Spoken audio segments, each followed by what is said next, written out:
kutubihi wa rusulihi wa kutubihi sampailah habis beriman kepada Allah dan qadar. Kemudian Jibril tanya lagi, man ihsan, apa dia ihsan? Lalu dijawab oleh junjungan besar baginda sallallahu alaihi wasallam, anta'budallaha ka'annaka tarahu fa in lam takun tarahu fa innahu yarak. Kamu beribadat menyembah Allah seolah-olah kamu boleh melihat. Jika tak mampu, Allah itu melihat.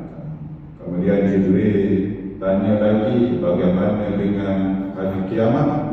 Baginda sallallahu alaihi wasallam menjawab, mal mas'ulu anha bi'a'lama minas sa'il. Tidaklah yang ditanya ini lebih mengetahui berbanding yang bertanya itu. Lalu Jibril pun tanya lagi, apakah tanda-tandanya?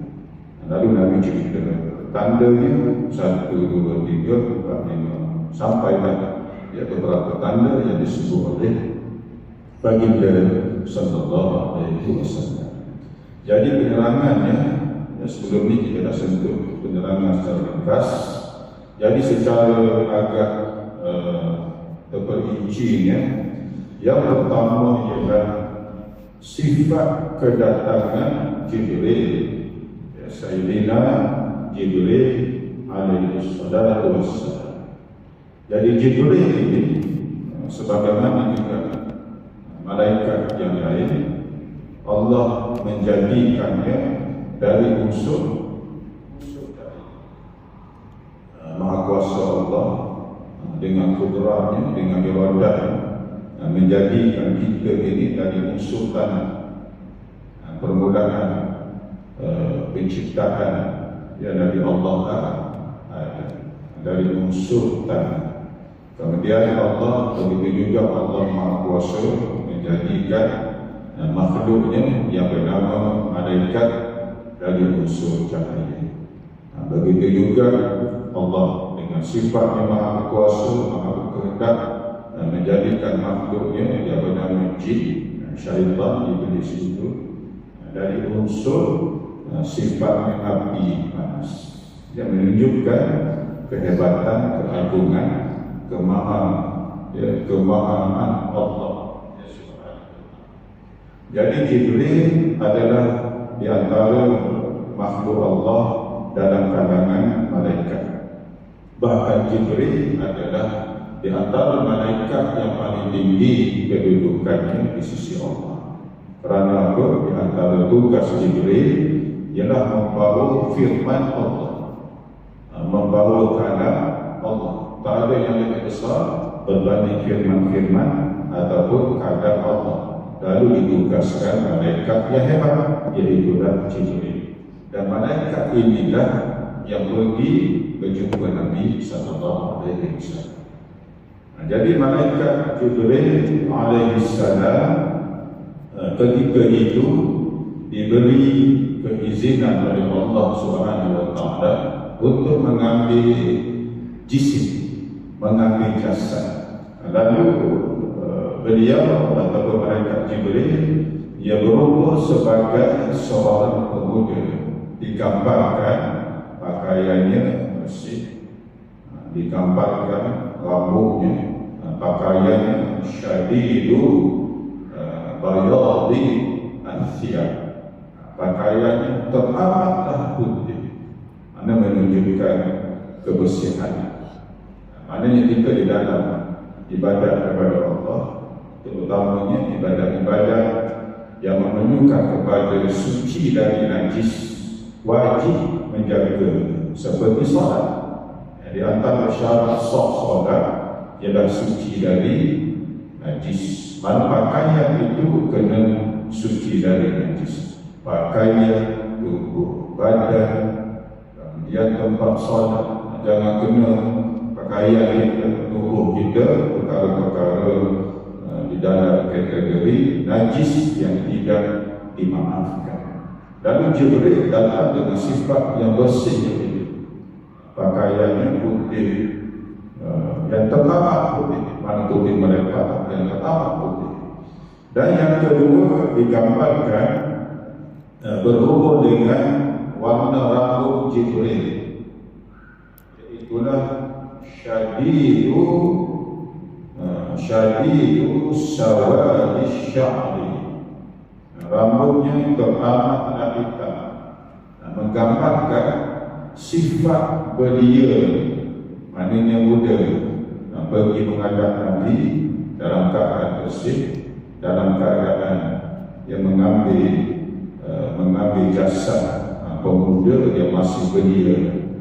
Di antara yang diambil pengajaran ialah permulaan atau pembelajaran ilmu hendaklah bermula dari kecil lagi. Walaupun tidak menghalang untuk kita dah berumur, dah kencing untuk belajar, tak ada yang menghalang.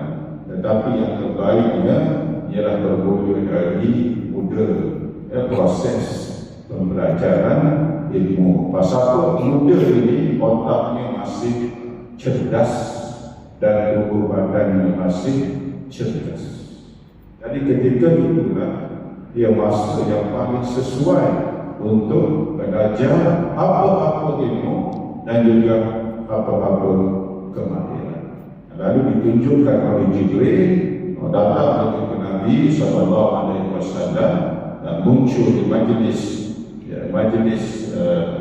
Nabi SAW dalam keadaan begitu rupanya sebagaimana yang diizinkan oleh Allah Subhanahu wa Ta'ala. Kemudian Jibril pun muncul di hadapan majlis Nabi, duduk depan. Duduk depan, bahkan dia yang depan sekali.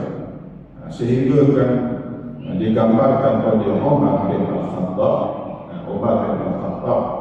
ya radhiyallahu anhu, yang menceritakan peristiwa ini. Duduk depan sehingga kedua lututnya bertemu dengan kedua lutut mulia Nabi sallallahu alaihi wasallam. Di antara pengajaran yang kita nak belajar ilmu, kena duduk depan, duduk rapat dengan guru yang mengajar. Pasal apa? Di antara ilmu ini, antara kategori mudah dapat ialah memberi perhatian, yang memberi fokus terhadap apa yang diajarkan oleh guru tersebut. Jadi fokus itu bila ke depan lebih ke arah memberi tumpuan terhadap apa yang dipelajari berbanding ke belakang. Kalau satu dewan kuliah muat 300 orang ataupun 500 orang, satu kuliah umpamanya, kalau tutorial mungkin 20, 30 ataupun 10 orang. Kalau satu dewan kuliah di universiti umpamanya, yang di belakang itu kira dia main handphone di kerja.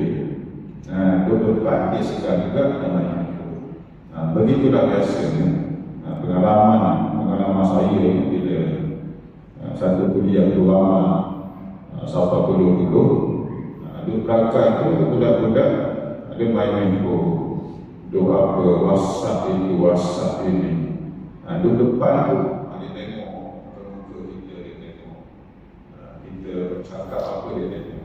Yang di belakang tu dia tengok ke bawah. Biasa begitu. Jadi fokus itu biasanya yang terdepan. Fokus itu. Lalu Jibril pun pergi di depan, bertemu dengan baginda sallallahu alaihi wasallam. Dan seterusnya berhubung dengan bila Jibril duduk depan Nabi, Jibril memanggil baginda sallallahu alaihi wasallam sebagai ya Muhammad. Wahai Muhammad. Kita sebagai umat baginda sallallahu alaihi wasallam dan juga para sahabat tidak dibenarkan memanggil nama, kerana Nabi sallallahu alaihi wasallam adalah Rasulullah. Kalau Allah sendiri memanggilnya sebagai Muhammadur Rasulullah walladzina ma'ahu asyidda'u 'alal kuffari ruhamaa'u bainahum. Allah panggil Muhammad Rasulullah, dan ini diberi pengecualian kepada Jibril. Pasal itu bila dipanggil ya Muhammad, para sahabat yang berada di dalam majlis itu lagilah hairan. Siapa dia panggil nama begitu, seperti tak ada adabnya. Jadi sahabat pun hairan, siapa dia? Bila hairan, apa yang akan berlaku? Para sahabat akan memberi tumpuan. Dia pun tengok berarti siapa dia, apa dia nak tanya. Jadi fokus itu lebih. Lalu Umar bin Khattab, dia boleh cerita satu persatu gerak geri dan tutur bicara soalan yang dilontarkan oleh Jibril, dan jawapan satu persatu gerak geri yang dilontarkan oleh Nabi sallallahu alaihi wasallam sampai habis majlis. Pasal apa? Nak ambil, nak cari tumpuan daripada para sahabat supaya mengerti ini bukan perkara yang kecil, tetapi perkara yang besar. Pasal itu Jibril datang itu untuk menceritakan mengenai apakah ia Islam, iman dan ihsan sebagai satu rumusan berhubung dengan agama yang dibawa oleh Nabi sallallahu alaihi wasallam. Satu rumusan atau satu ringkasan sepanjang berapa puluh tahun, 23 tahun ya Nabi menyebarkan dakwah. 13 tahun di bumi Makkah dan 10 tahun di bumi Al-Madinah Al-Munawwarah. Jadi rumusan di dalam hadis ini, dan peristiwa itu berlaku pada tahun 10 Hijrah. Maknanya pada tahun itu baginda wafat. Baginda bertemu dengan Allah Subhanahu wa taala. Pada tahun itu baginda dipanggil oleh Allah Taala. Mana peristiwa ini tahun 10 Hijrah, tahun itu baginda wafat. Mana kedatangan Jibril untuk memberi rumusan agama yang dibawa oleh Nabi sallallahu alaihi wasallam. Firman Allah Subhanahu wa taala dalam surah An-Nur ayat 63. La taj'alu du'a ar-rasul bainakum ka du'a ba'dikum ba'da. Janganlah kamu menjadikan seruan atau panggilan Rasulullah di antara kamu seperti seruan atau panggilan sesama kamu. Maknanya ingatan daripada Allah kepada kita semua, kepada para sahabat. Tak boleh dia panggil Nabi sebagai Muhammad, kena panggil ya Rasulullah, sehingga kepada isteri Nabi sallallahu alaihi wasallam panggil ya Rasulullah, ya Nabi Allah. Tengok adab yang kita dengan baginda sallallahu alaihi wasallam. Dan seterusnya apabila ditanya Jibril berhubung dengan rukun-rukun iman. Yang pertama, beriman kepada Allah. Beriman kepada Allah yang wujud dengan sifat-sifatnya. Maknanya sifatnya adalah wujud, dan Allah itu adalah ma'bud. Al-ma'budu bil-haq, yang sebenar-benarnya yang disembah. Ma'bud lain adalah palsu. Selain daripada Allah yang disembah adalah palsu. Pasal Allah itu Maha Esa dan tidak ada sekutu bagi.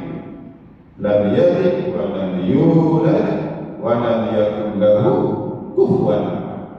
Tak ada, tidak beranak dan tidak diperanakkan, dan tidak ada yang serumpama dengannya. La haula wa la quwwata illa billahil aliyyil azim. Ataupun la syarika lahu, la ilaha illallah wahdah tidak ada Tuhan yang berhak disembah bilhaq dengan sebenar-benarnya melainkan Allah yang esanya wahid, la syarikalah, tidak ada sekutu baginya. Jadi Jibril datang berjumpa Nabi nak tanam akidah ini. Tidak ada lagi yang berhak disembah bilhaq melainkan Allah Subhanahu wa taala. Dengan arti kalau berlaku penyembahan selain Allah, itu adalah kekufuran, kesyirikan, suatu bentuk kekufuran dan juga kesyirikan kepada Allah ya Subhanahu wa taala. Kerana zat Allah lah yang maha agung, maha besar, ya Dzul Jalali wal Ikram. Ya, tidak ada duanya, tidak ada tiganya, tidak ada dua yang maha besar. Lau kana fihima alihatun illallah la fasadata. Jika pada penciptaan langit dan bumi ini ada Tuhan selain daripada Allah ataupun berbilang-bilang Tuhan ini, nescaya rosak langit dan bumi. Maknanya kewujudan Allah itu maha esa. Jadi Jibril datang berjumpa Nabi untuk memantapkan akidah para sahabat dan juga akidah kita semua, dengan arti iman itu suatu benda yang wajib dijaga. Pasal alhamdulillah min dzalik, kalau terwujud iman, alhamdulillah min dzalik, tak ada lagi nilainya sebagai seorang manusia di sisi Allah Subhanahu wa taala. Besar beza di antara muslim dengan kafir. Muslim selagi ada kalimah la ilaha illallah akan menjadi tiket untuk dia masuk ke dalam syurga Allah. Walaupun dia banyak buat dosa, tinggal solat, tinggal puasa yang wajib, tetapi akidahnya masih la ilaha illallah, walaupun na'udzubillahi min dzalik, dia dihumbankan ke dalam neraka, na'udzubillahi min dzalik, akhirnya dia tetap akan masuk syurga. Pasal apa? Masih ada kalimah la ilaha illallah Muhammadur Rasulullah. Tetapi kafir ataupun murtad tak ada lagi la ilaha illallah Muhammadur Rasulullah. Apa artinya? Ya na'udzubillahi min dzalik, jika dihumbankan ke dalam neraka, dia akan kekal untuk selama-lamanya di dalam neraka. Besar beza. Jadi kewajipan kita menjaga akidah, menjaga kalimah ini, jaga la ilaha illallah Muhammadur Rasulullah. Kita sendiri, keluarga yang hampir kepada kita, tak ada keluarga yang paling hampir kepada kita, iaitu di rumah kita, isteri kita, anak bina kita, ayah kita. Itu keluarga yang paling hampir. Kewajipan yang kita berpesan kepada pasangan kita, kepada anak kita, cucu cici kita, jaga kalimah Abdu alaiha inna wajis, pegang betul-betul, kuat-kuat. Apa yang berlaku tetap di dalam keimanan la ilaha illallah Muhammadur Rasulullah. Itu di antara tujuan Jibril, supaya memantapkan akidah, supaya mati di dalam membawa kalimah la ilaha illallah. Man kana awwalu kalamihi la ilaha illallah wa akhiru kalamihi la ilaha illallah dakhala al-jannah atau kama qala. Barang siapa yang di awal kalamnya la ilaha illallah dan akhir kalamnya la ilaha illallah, perlu hati kalam, akhir kalamnya la ilaha illallah, masuk syurga. Tengok jaminan daripada dia sallallahu alaihi wasallam. Dan seterusnya Jibril juga kata jawaban bagi dia sallallahu alaihi wasallam tadi berhubung dengan keimanan kepada Allah, kepada Rasul, kepada para malaikat, kepada kitab-kitabnya, kepada hari akhirat, kepada takdir, yang 6 rukun iman itu. Kemudian seterusnya berhubung dengan rukun Islam. Rukun Islam.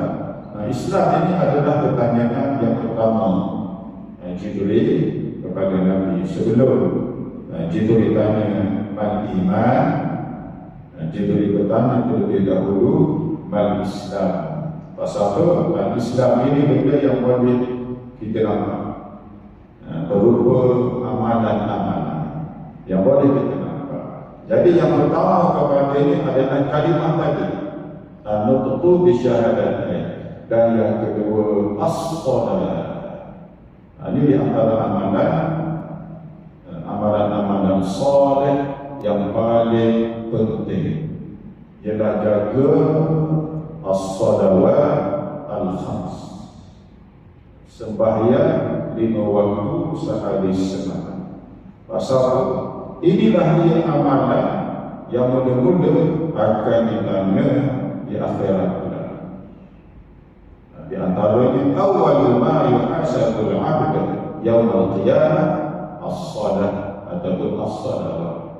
Yang mula-mula dihisab, ditanya pada hari kiamat kepada seseorang hamba itu ialah sembahyangnya.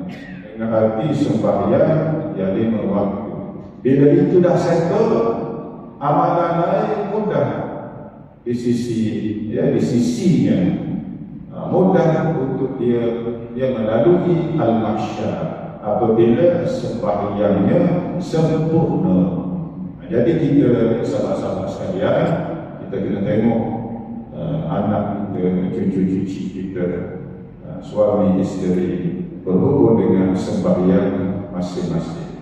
Dengan arti kena belajar, bukan boleh main ikut saja. Bermula daripada takbiratul ihram kalau sembahyang, yang lebih sempurnanya bermula dari mengambil wuduk lagi. Dia sempurna wuduknya. Wuduk yang sempurna itu mempengaruhi kekhusyukan solat. Daripada wuduk lagi, kita tengok anak kita pantau, bukan kita tidak menaruh kepercayaan kepada ustaz-ustaznya di kelas kafar dan seumpamanya, tetapi kita sebagai mak ayah kena pantau juga, kena tengok juga. Kerana itulah dalam bab solat Nabi menyuruh kita supaya menyuruh anak kita sembahyang, mendirikan solat seawal 7 tahun. Berhubung dengan amalan yang lain tak ada, tapi solat seawal 7 tahun. Muru auladakum bis-shalah wa hum abna'u sab'i sinin. Kamu suruh anak-anak kamu melaksanakan solat, yakni solat 5 waktu. Seawal mereka ini berumur 7 tahun.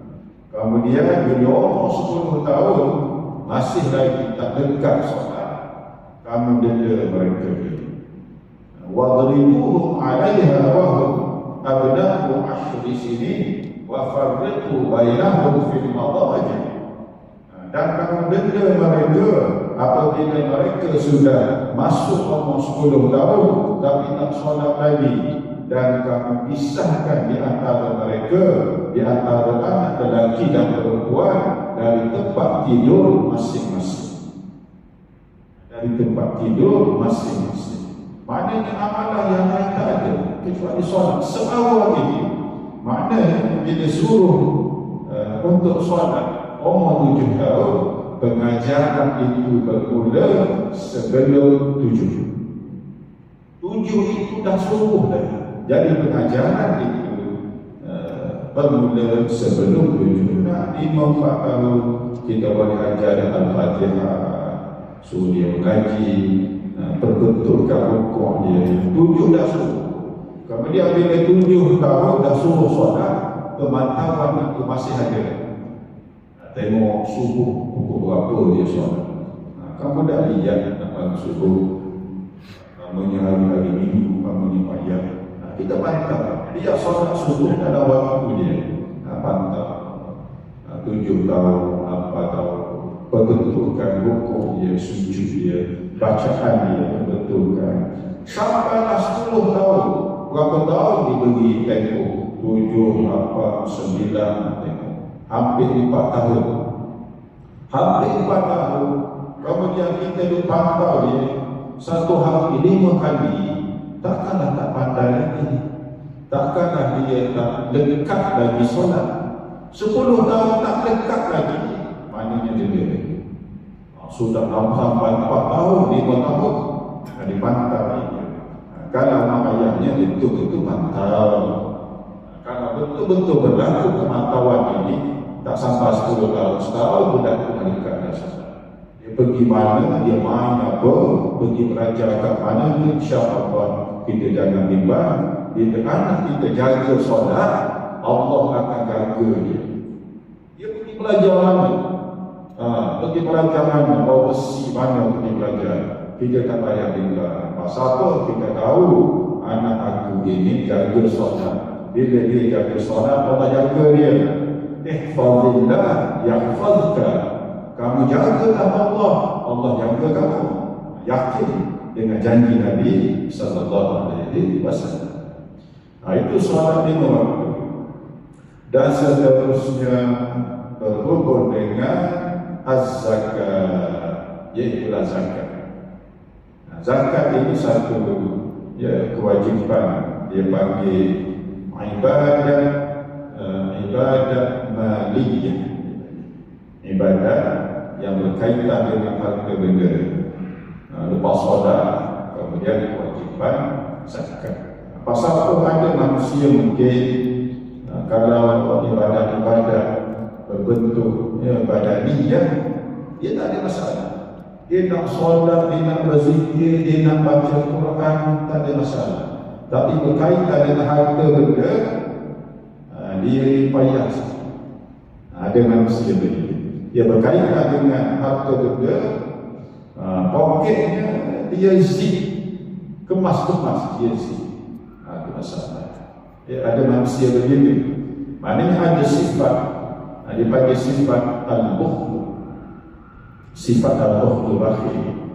Dan inilah antara sifat yang Nabi suruh supaya kita berdoa kepada Allah supaya dijauhi daripada sifat al-bukhl. Apatah lagi bakhil pada perkara-perkara yang wajib. Zakat ini tak ada pilihan zakat ini. Kalau sedekah, dibagi sedekah at-tatawwu', sedekah sunat ini ada pilihan. Kita nak beri sedekah, kita nak beri, mana ada pilihan. Bila kita beri sedekah, terbaik, itulah yang bagus. Tak beri pun, maknanya tak dapat pahala dan tidak berdosa, hati mudah. Tapi zakat tak ada pilihan, wajib dikeluarkan. Sebagaimana juga sembahyang 5 waktu. Bagaimana kamu nak bezakan kewajiban sembahyang dan kewajiban zakat? Dua-duanya wajib. Jadi wajib dikeluarkan, ditunaikan zakat yang berhubung dengan kewajiban terhadap harta benda dengan syarat-syaratnya. Dan dengan syarat-syaratnya cukup apa? Cukup nisab, kemudian cukup haul. Bagi zakat-zakat, ya syaratnya seperti itu. Kena cukup haul dan sebagainya.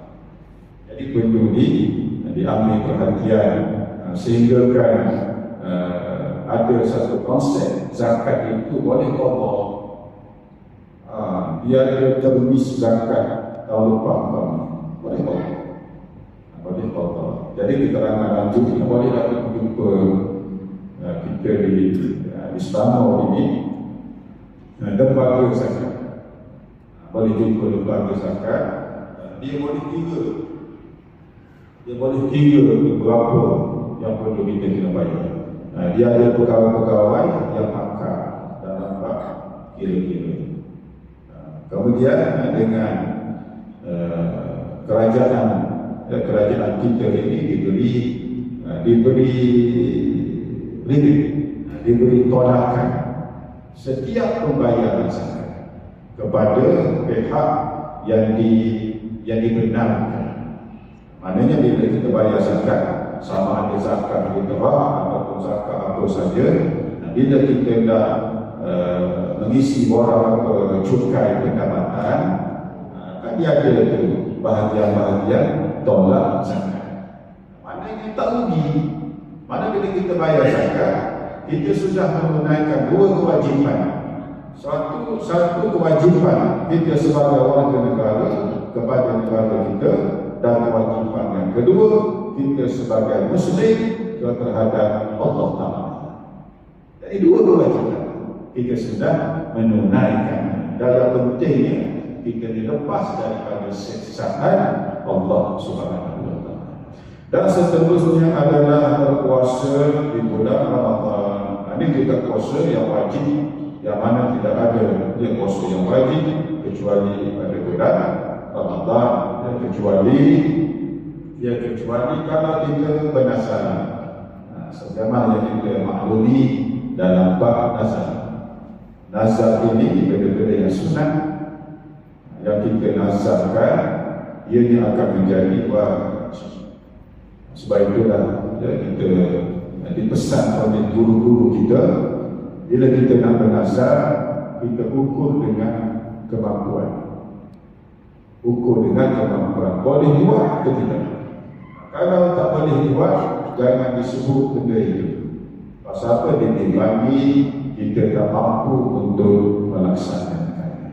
Bernazar dengan benda-benda yang boleh mampu kita laksanakan. Kalau dia kata, kalau dia dapat bela-bela, dia kata dia bernazar untuk berpuasa minggu depan ataupun bulan depan seminggu dia nak puasa Isnin dan Khamis. Okey, 2 hari saja Isnin dan Khamis. Kalau dia bernazar, kalau aku dapat bela-bela, dia bernazar, dia dah apa? Setahun dia nak puasa katanya. Hanya nak puasa setahun. Mana hari-hari yang diharapkan berpuasa, tak boleh puasa. Nak puasa setahun, sama dia. Bulan Ramadan pun nak habis bulan cepat-cepat, bila nak raya dia nak raya. Nak puasa setahun, nak ukur dengan kemampuan. Nak puasa Isnin Khamis selama sebulan, okey, tidak ada bulan, boleh dilaksanakan. Jadi nazar ini dia mewajibkan dia kepada diri dia amalan-amalan. Dan kewajipan yang kelima di dalam rukun Islam ialah menunaikan haji dengan syarat-syaratnya. Jadi di dalam perbualan ataupun pertanyaan Jibril kepada Nabi SAW, 5 ini sahaja yang menjadi kewajipan asas kita sebagai seorang Muslim. 5 ini. Yang pertama sebagai rukun Islam, apa dia? An-nutqu bisyahadatain, bersaksi bahawa ataupun menuturkan 2 kalimat syahadat. La ilaha illallah, ya asyhadu an la ilaha illallah Muhammadur Rasulullah, wa asyhadu anna Muhammadan Rasulullah. Aku bersaksi, itu yang pertama, tidak ada Tuhan yang berhak disembah melainkan Allah. Dan yang kedua, aku bersaksi bahawa Muhammad adalah Rasulullah. Dan yang kedua, salat sembahyang 5 waktu. Yang ketiga tadi ialah zakat. Yang keempat, berpuasa di bulan Ramadan. Yang kelima, menunaikan haji ke Baitillah. Jadi 5 ni benda yang asas. Bila kita cukup syarat-syaratnya, wajib dilaksanakan. Dengan arti kewajipan ini terpakai ke atas setiap mukallaf. Kita kan semua kita ni mukallaf. Muslim berakal balik sampai umur. Muslim berakal balik dah sampai umur sampai hadda al-bulugh, sampai ada 3 syarat ni mukallaf. Bila mukallaf 5 tu mesti dilaksanakan. Kalau tidak, dia akan bertanggungjawab terhadap diri dia sendiri. Tak ada orang bertanggungjawab terhadap kita. Masing-masing akan dibangkitkan dengan masing-masing diri, dan masing-masing akan ditanya oleh Allah Subhanahu wa taala. Jadi kita masing-masing ini bertanggungjawab terhadap diri masing-masing. La taziratun wizra ukhra. Seseorang yang lain tak boleh menanggung dosa orang yang lain. Jadi kita bertanggungjawab terhadap diri masing-masing. Dan seterusnya, di antara yang disentuh oleh Jibril alaihissalam ialah percaya kita berbagi kepada iman, ialah apabila manusia dibangkitkan di mahsyar, setiap amalan manusia itu akan ditimbang di sisi Allah Subhanahu wa taala. Pasal apa ditimbang? Untuk memastikan keadilan, dan Allah itu Maha Adil. Allah itu Maha Tahu. Tak apa timbang pun, Allah itu dah Maha Tahu. Tapi untuk memperlengkapkan kesempurnaan makna adil, lalu amalan tersebut ditimbang. Dan timbangan itu adalah benar. Bagaimana bentuknya, tak ada siapa yang tahu. Bagaimana bentuknya, tak ada siapa yang tahu bagaimana bentuk timbangnya. Tetapi yang benarnya, amalan kita pasti akan kita timbang di sisi Allah, untuk manusia itu tahu, tengok amalan dia. Dan juga bagi orang yang kafir, ahli maksiat, itu adalah satu bentuk penyiksaan. Bagi orang yang beriman, satu bentuk nikmat sebelum masuk syurga. Dia dah gembira dah, amalan baik aku buat, dah gembira dah, satu bentuk nikmat. Belum masuk syurga lagi, sudah gembira. Orang yang kafir, na'udzubillah, tidak tahu dia ni akan menjadi penghuni neraka, susah lagi dia. Sudah gundah gelana, sudah kecewa, belum masuk neraka lagi. Gembira seperti kita atas dunia lah, sama juga. Sebelum apa? Sebelum kita bekerja, mungkin kemudian bulan depan kita dah terima surat bulan ini, kenaikan pangkat daripada berapa, daripada 54 kepada jusa, kepada jusa C. Kita pun dah suka dah. Padahal bulan depan baru naik, baru terima surat daripada 54 kepada jusa. Baru terima surat naik lagi, tapi kita dah gembira dah panggil dah jemaah masjid surau buat kembali kesyukuran. Padahal tak dapat bagi gaji jusa, tapi gembira. Sama juga dapat surat daripada bos dia kerana kesilapan, kesalahan disiplin tata tertib. Ini bulan terakhir awak bekerja, bulan depan tak payah datang bulan depan, you are fine. Bulan depan dia pun dah susah ambil gaji 2 bulan, ambil gaji 2 bulan. Pasal apa? Dia beri notis 24 jam. Nak beri notis pun dia ada tempoh dia. Tapi kalau notis begitu, ambil gaji 2 bulan, besok dah berlama. Padahal bukan bulan depan, itu bukan esok lagi. Satu bentuk penyiksaan sebelum waktu lagi. Begitulah pada masyarakat. Bila ditimbang, yang beriman tengok, amalan aku juga gembira dia, tak masuk syurga lagi. Begitulah dalam bentuk busyra, khabar gembira yang diberikan oleh Allah Subhanahu wa taala kepada mereka yang beriman. Sebaik sahaja manusia dibangkitkan di mahsyar, manusia akan ditanya berhubung dengan 4 perkara. Sebagaimana hadis yang riwayat Imam At-Tirmidzi, hatta yus'ala an umrihi ataupun umrihi fima afna, Ditanya berhubung dengan umur dia, kemanakah dihabiskan daripada zaman dia muda, zaman dia balik sampai dah sekarang dia mati umur berapa tahun? 70-80. Semua tu ada soalan yang akan ditanya oleh Allah. Jadi kita ini ditentukan oleh masa. Masa ini kita boleh baca kerana antaranya kerana bersilih gantinya malam dan siang. 1 hari, 2 hari, 3 hari, seminggu, sebulan, setahun. Umur kita pun tahun ni 61. Tahun depan pula sehari, seminggu, sebulan, setahun naik 62.